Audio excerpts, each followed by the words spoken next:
въстание. След дългата 5-вековна зима, априлското въстание е голямата българска пролет. Ден първи.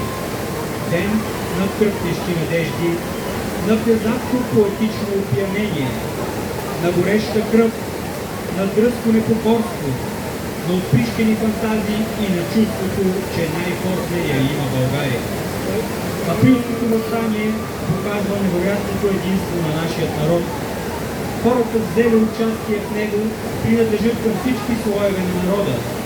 Будни младежи, занаятчии, селяни, чираци, търговци, чорбаджии, учители, свещеници.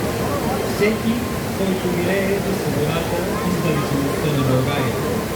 Да се живее и загине за свободата на България не са празни думи, а обет, написан върху знаме. Свобода или смърт. Никаква империя не би могла да удържи хора с избор свобода или смърт. Георги Бенковски, един от апостолите на това въстание. Мъжността му, словата му увличат всички, карат ги да платят с неговия план, да следват него най-рискованите дела. Един такъв горещ дух само може да води върховата чета. Бързото разрастване на бунта хвърля в тревоги турските власти. Многохиляди ороди башибозук и редовна турска армия плътват срещу въстанниците. Само за няколко дни всички въстанали населени места в района на Средногорието са потънали в кръв. Въстанието върви към провал.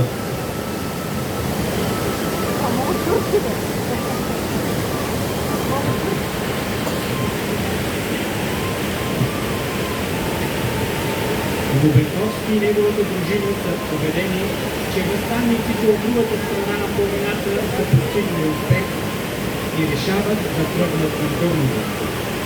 Години наред продължава нерадостния път на въстанниците в студената дъждовна пролет. Гладни, огрипани, мокри, изтощени от умора и въстание. Последната изкрица надежда за въстание, която до този момент трети въстанниците, изгасва напълно. От върховатата чета остават малцина въстанници начело с Бенковски. Малка